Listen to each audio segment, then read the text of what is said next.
This is a pretty simple object. It's really unassuming. There are no ornate decorations on it. In fact, there's really no decorations on it at all. But this book is hugely significant because this is a book of published poems written by a young woman named Phillis Wheatley.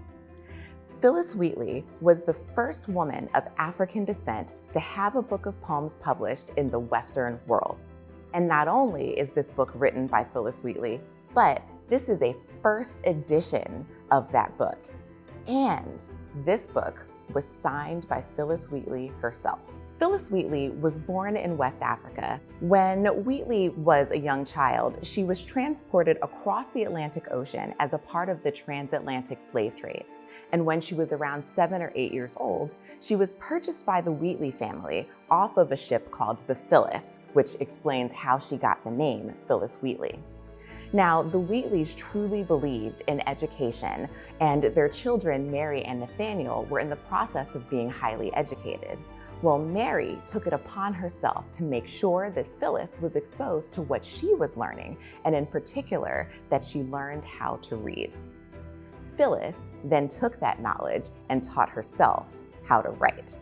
Phillis became very good at writing, and by the late 1760s, her letters and poems were already beginning to appear in newspapers in New England and the northern colonies. But there were people who didn't believe that a person of African descent like Phillis actually had the creative ability to be producing those letters and poems. They thought surely somebody else must be writing them instead of her. When the Wheatleys tried to get a book of Phillis's poetry published, they ran into a lot of difficulties. Ultimately, they needed to get a group of prominent citizens in Massachusetts together to write a letter or attestation saying that they truly believed that Phillis was in fact the author of these works. It's really frustrating to know that that was necessary, but it does lead me to one of my favorite things about this object, her signature. At a time when many people did not believe that people of African descent had the creative and intellectual abilities to write the sort of works that Phillis was, she proved that the stereotypes that they held about people like her were wrong.